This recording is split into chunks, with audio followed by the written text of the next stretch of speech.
She just tripped. She's gonna fall off a cliff. She's gonna touch something poisonous. She's gonna wind up dead one day, and everybody's gonna look at this guy. It wasn't me. Oh, wow. Now we get to add being bitten by a monkey as the potential ways Rose is gonna die. It was worth it. All right, let's get you off the bike and out of that gear. Rose is starting to show signs of heat stroke.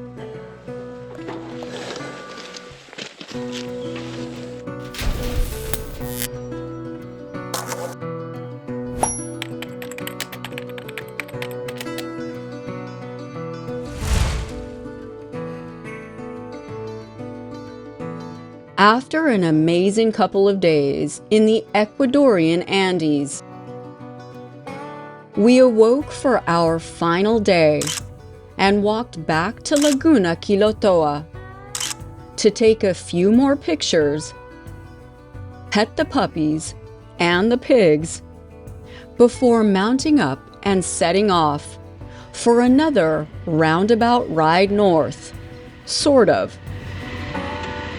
You good?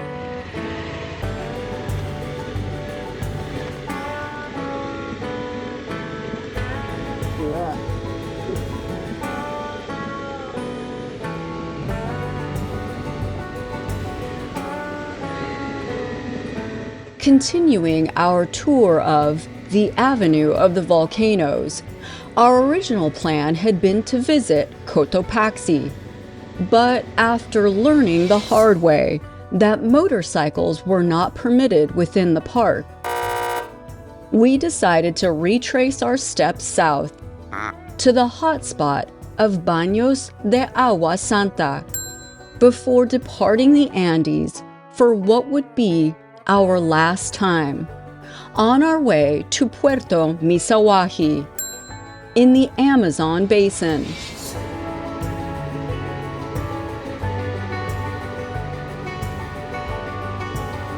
But first, we had checkpoints to contend with.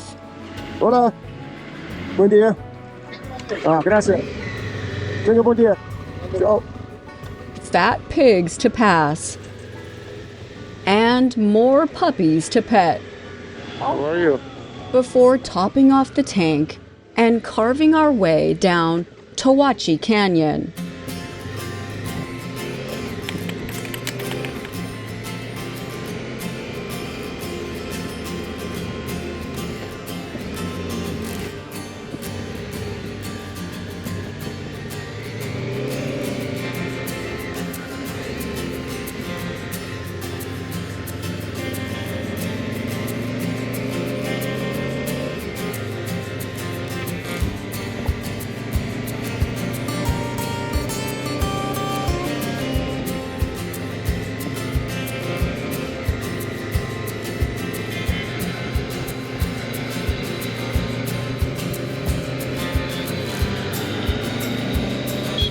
Baños de Agua Santa, or Baths of Holy Water, better known as Baños, is one of Ecuador's hottest tourist destinations, literally. Known for its hot springs, it is also a popular spot for river rafting, mountain biking, canyoneering, bungee jumping, and of course, partying. A quick day trip from Quito, the nation's capital, makes it a popular weekend destination for local thrill seekers. But similar to its coastal counterpart, Montañita, widely considered Ecuador's party capital, Baños can rub a lot of people the wrong way, with some complaining that the over-commercialization distracts from the city's undeniable natural beauty. But never prone to take someone else's word for it, we decided to go find out for ourselves.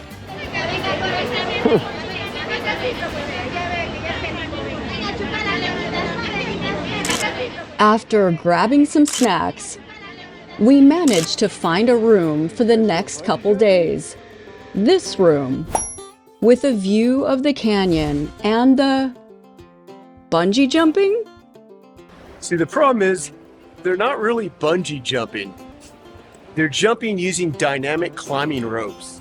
And they're using a very short length of dynamic climbing rope, which means it doesn't really have a chance to elongate the way it's supposed to. We've seen a couple people go off that look like they got some spinal compression, so. Oh, whiplash. Whiplash big time. Not so much on the bungee jumping. See ya. So with that crossed off the list, it freed up a bit of time to explore the city.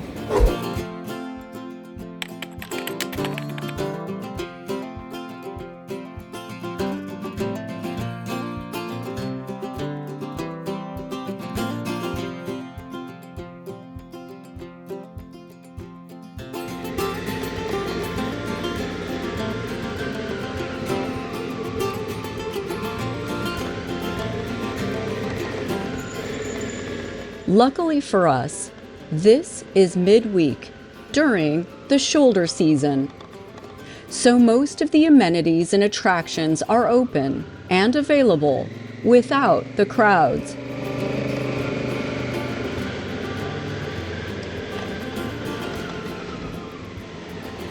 We rode to Parque La Basilica and Our Lady of the Rosary, a neo-Gothic chapel constructed with rock from the nearby Tungurahua volcano, with an attached museum filled with art, artifacts, and oddities.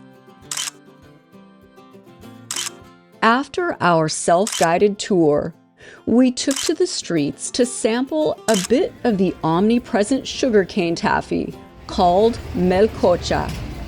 Oh my God. That's so good. Give me a piece. Before turning in for the night to plan our next steps.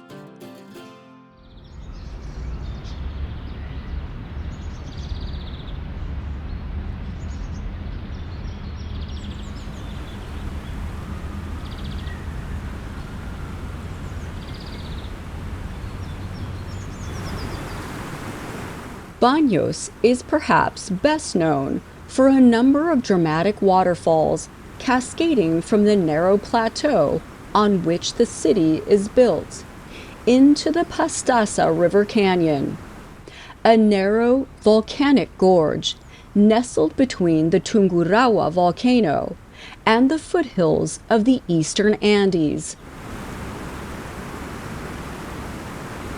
Two waterfalls in particular, a short scenic ride due east of the city, Cascada Manto de la Novia and Pailón del Diablo, caught our eye.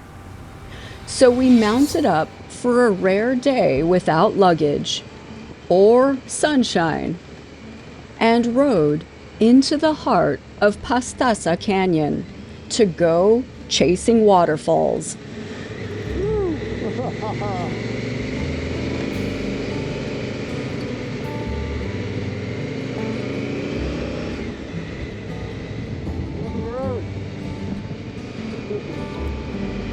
And we wouldn't have to go far to find them. After a short, albeit spectacular ride through the tunnels of Highway E30, I was riding the Titanic high above the canyon floor, with an amazing view of Bridal Veil Falls.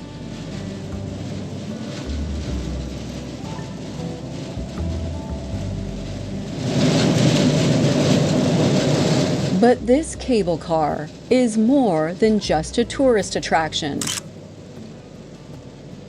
It also serves the residents on the far side of the river. And as it turns out, they don't get a lot of return traffic this time of day. I think they're asleep at the switch on the other side.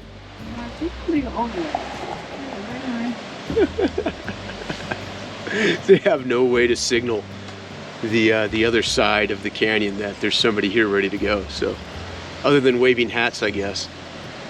But so far that doesn't seem to be working. So, 3 hours later. You know, despite the fact that it's overcast and it's raining on and off, it is so humid right now that I made the mistake of putting my down jacket on before we left due to the rain. And I'm really regretting that decision at this point because, God, I'm just sweating standing here. Oh, oh, oh, oh, and here we go. Woo!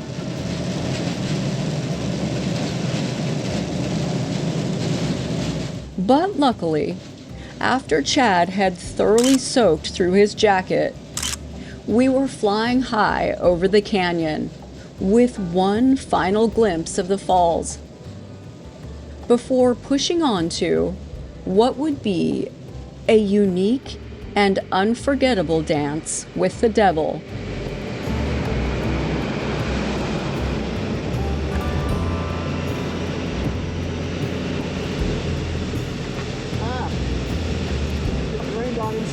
After a short ride through a long tunnel, we arrived at the parking area for the Devil's Cauldron, a violent waterfall at the confluence of the Green and Pastaza rivers,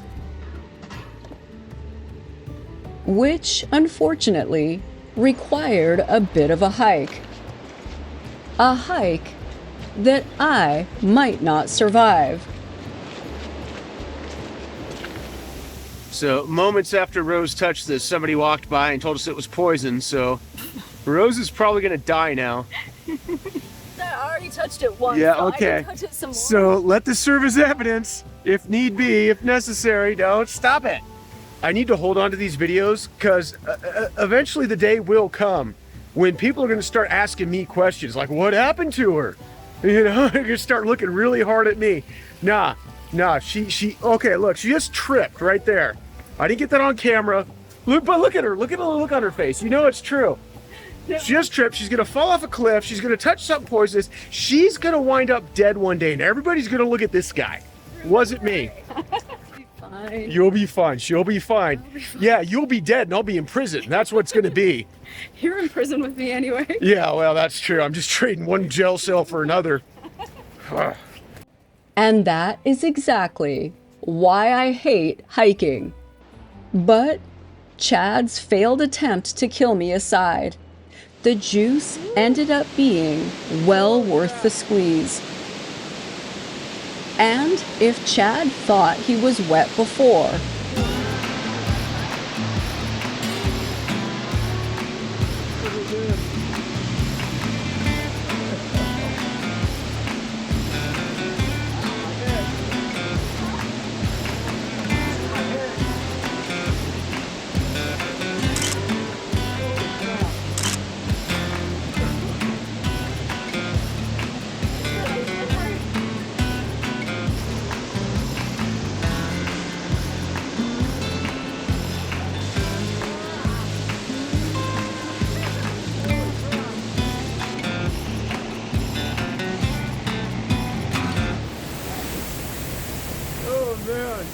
after a wet and wild voyage through a labyrinth of nooks and crannies, we made it to the Devil's Armpit, just below the brink of the 30-meter, 100-foot falls, where the Green River plunges violently into Rio Pastaza, definitely one of the most memorable waterfalls, along with the incomparable Iguazu that we have visited on our foray through South America.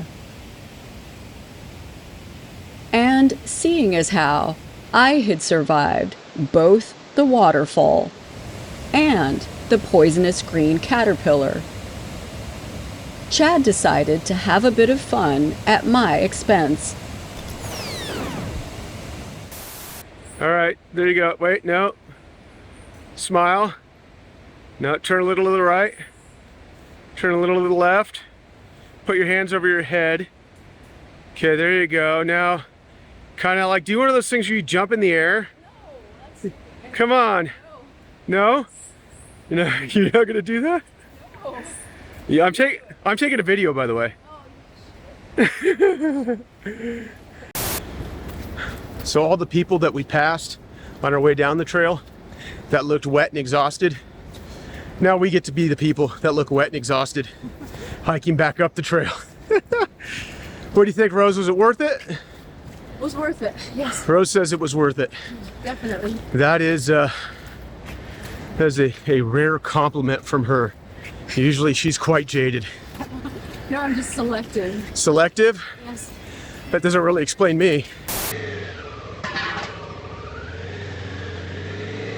After what had been a long, wet, and exhausting day, we made the short ride back to the impressive Baños de Agua Santa,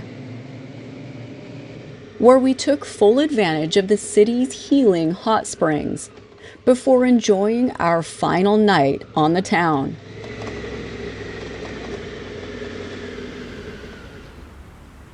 The next morning, after a leisurely breakfast on the balcony, we set off for the jungle, departing the world's longest mountain chain, unbeknownst to us at the time, for the last time. After 2 decades exploring the South American continent, this descent into the Amazon basin would mark the beginning of a journey that would be one of the most trying and memorable experiences of our lives. An accidental 2-month expedition through the heart of the Amazon jungle, across the widest point of the South American continent, from the heart of the Andes to the Atlantic coast. But here and now, making our way north on Highway E45 through Ecuador's Pastaza province. That was the furthest thing from our minds. The original plan of mice and men had been to continue to Quito, some 5 hours to the north, where a few E-friends were anticipating our arrival. But on the way, Chad wanted to take a brief detour to cross a bridge that may or may not exist over the Rio Napo into Puerto Misahualli.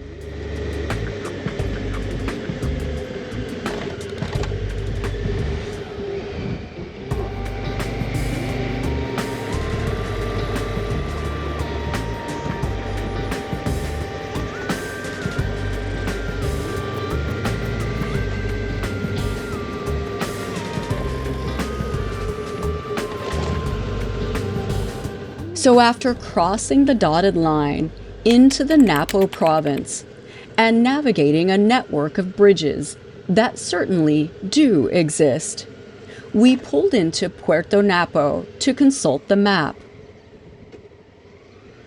Wait. I'm trying to, okay. How would you pronounce that? Misahualli. Misahualli? All right, so we're probably going to go up here to Misahualli right now and find out if the road continues off the map here. And if the road doesn't continue, I guess we'll turn around and go back to the highway. But there seemingly is only one way to find out whether or not the road goes through, and that's to go find out for ourselves. So, yeah, a trip off the map. I saw some campsites in there. I did not go on iOverlander, which I probably should have. We can do it now. All right. Yeah. While I finish my 1.30 Coca-Cola. You got gringoed. I got gringoed big time. We pulled into town here, and I walked up to the corner store to grab a Coca-Cola, and I asked the lady there how much it was, and she said 1.30, $1.30, which is about twice what I would expect to say. And her daughter was standing there, a young daughter, probably like 12 or 13, said 1.30. And I don't know what the mom said to the daughter in response, because it wasn't in English and it wasn't in Spanish, but I think the translation was something like "shut your mouth." So, yeah, I just got gringoed. 1.30 por una Coca. What are you gonna do? Rose is suffering in her Gore-Tex. I, however, am feeling quite nice in my ventilated mesh gear. So, Sweaty. you're sweaty?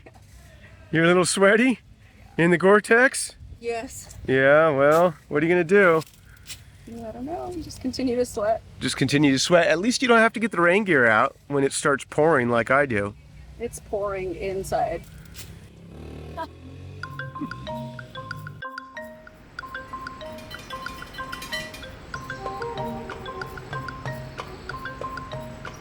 We made the short run up the road to Misahualli, at the confluence of Rios Misahualli and Napo, one of the Amazon River's primary tributaries.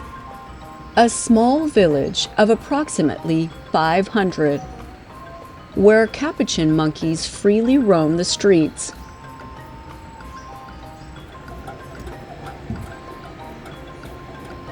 Its sandy banks and fleet of lanchas used to stage and transport goods and supplies to the numerous villages lining the banks of the Napo.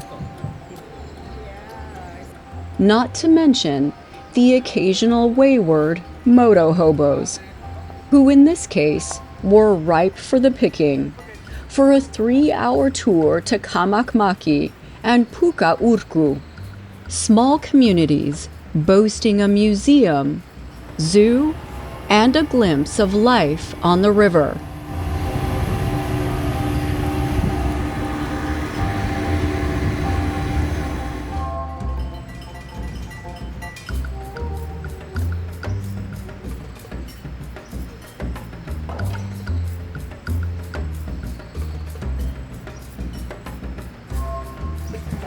Ahora sí, generalmente, ahora ya le agregamos lo que es azúcar. Blanquito que ven es la grasa. ¿Ven? Esa es la grasa.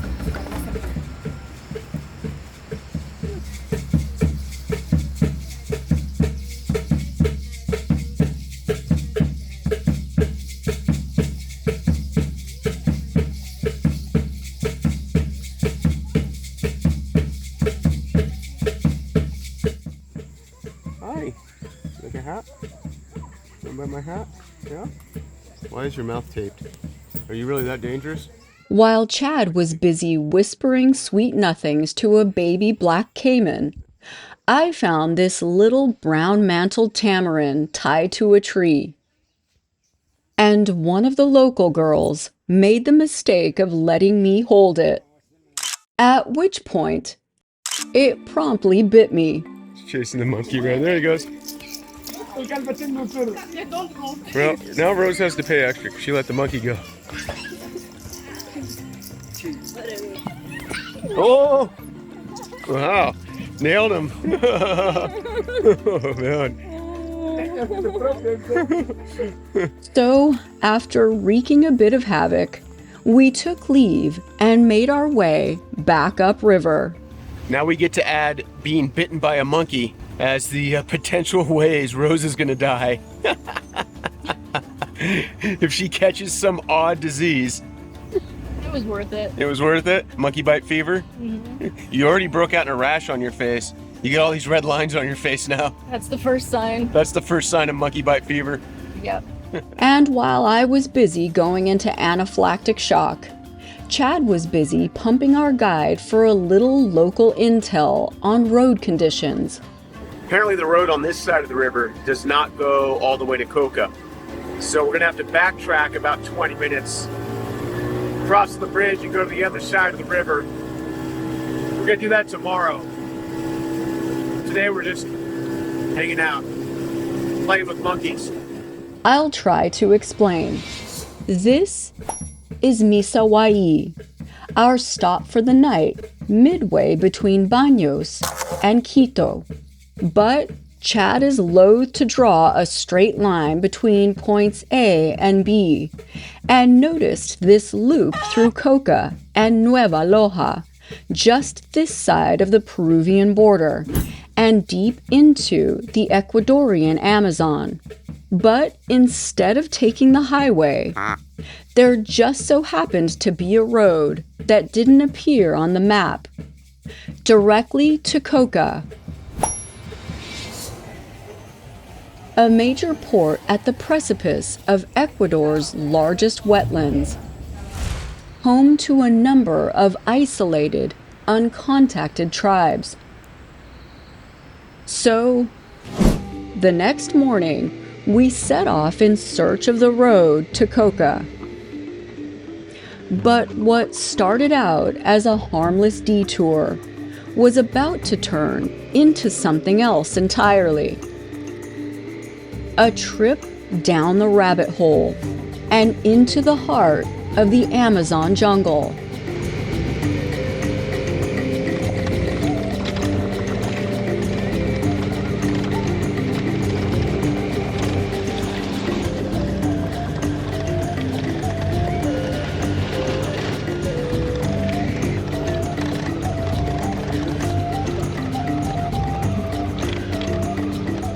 It didn't take long for the asphalt to vanish, replaced by loose river rock and dust, which hung in the air, making it that much harder to breathe in the already stifling heat. Only about 110 more kilometers of this. But at least it's not boiling hot out with 100% humidity, so. No? No. No. It's the weather's Nice and mild. It is not at all hot and steamy out. Ready for some more loose river rock? I'll take that as a yes.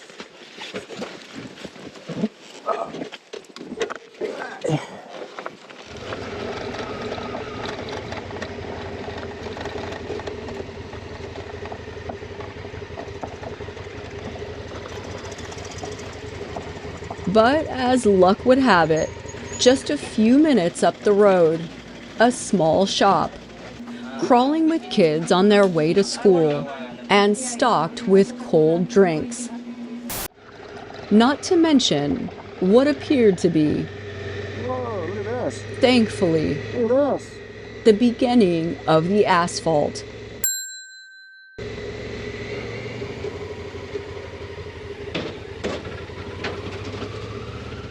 But unfortunately, our dreams were soon dashed upon the miles of baby heads that lie ahead, cooking in the sun.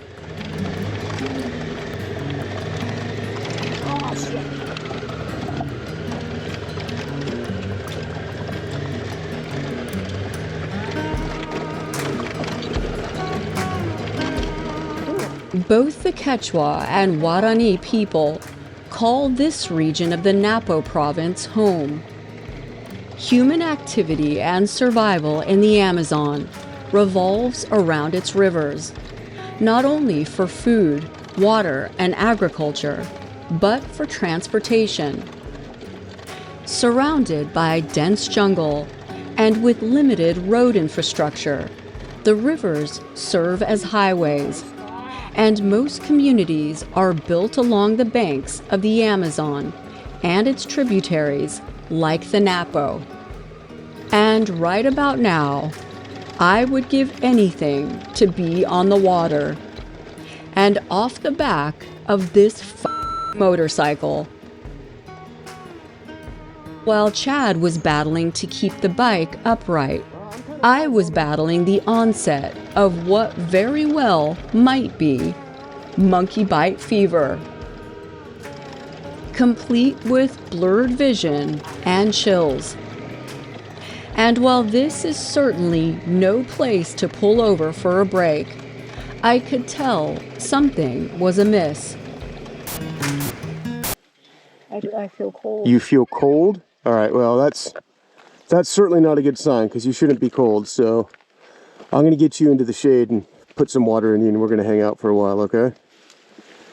How long have you felt cold? I don't know. You don't know? All right. Rose is starting to show signs of heat stroke. Alrighty, let's get you off the bike and out of that gear. I had been suffering in silence on the back of the bike, not fully aware of what was happening, as heat exhaustion started giving way to heat stroke, and my body lost the ability to regulate temperature.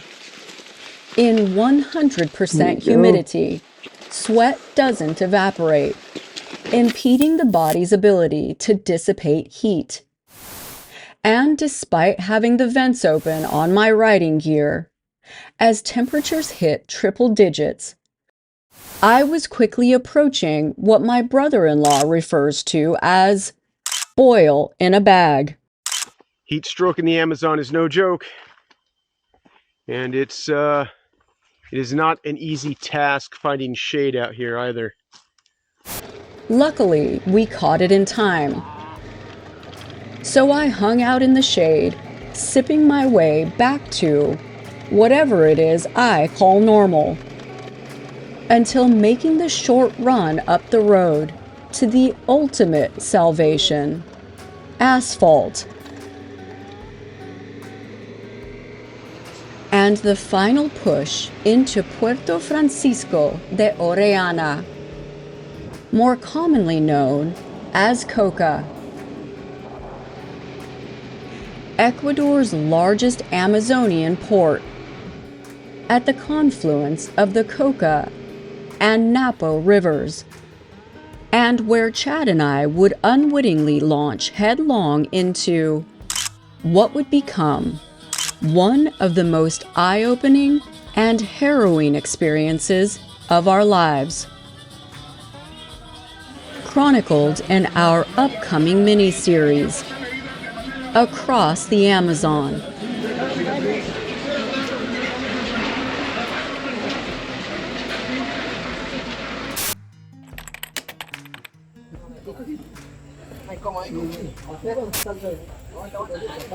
We're gonna need a bigger boat.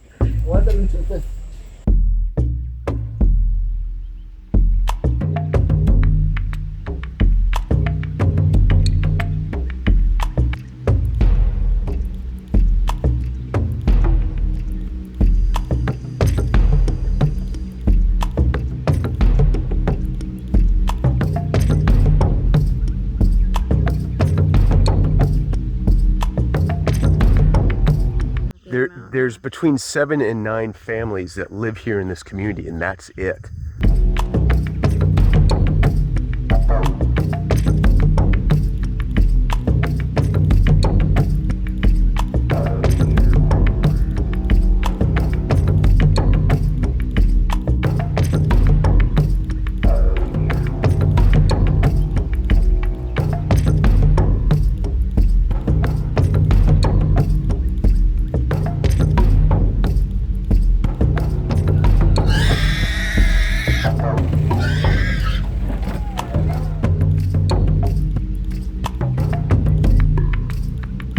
This particular section of the Amazon River is apparently one of South America's most notorious drug corridors.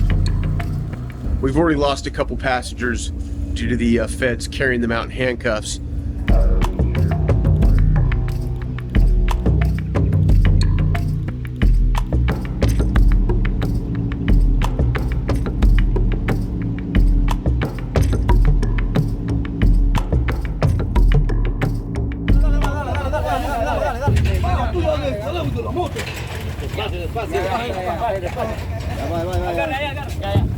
Oh shit.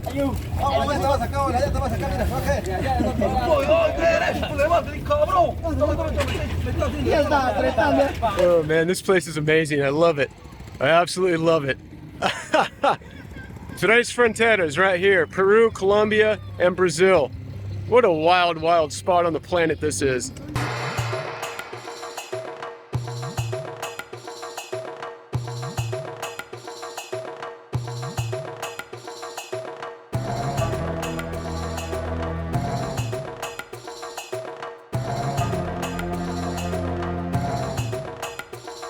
Well, we just ran into a rider from Mexico that's on his way north.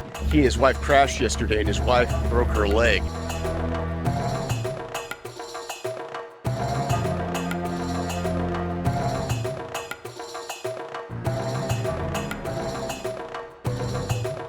Oh shit! Oh shit! Oh shit! Look at this.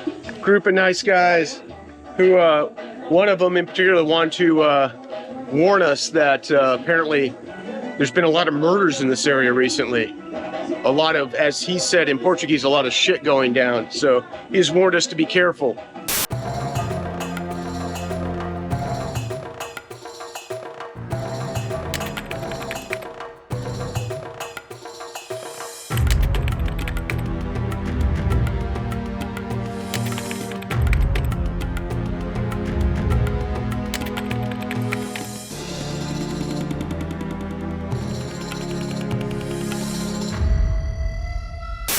A lot of people turning up dead around these parts, apparently. If you enjoyed our video and would like to support the channel, please like, subscribe, and turn on notifications. And since you're already here, you might as well click on one of these other videos and keep the party rolling. We're 2 Wheels, 3 Sheets, and we thank you for your support.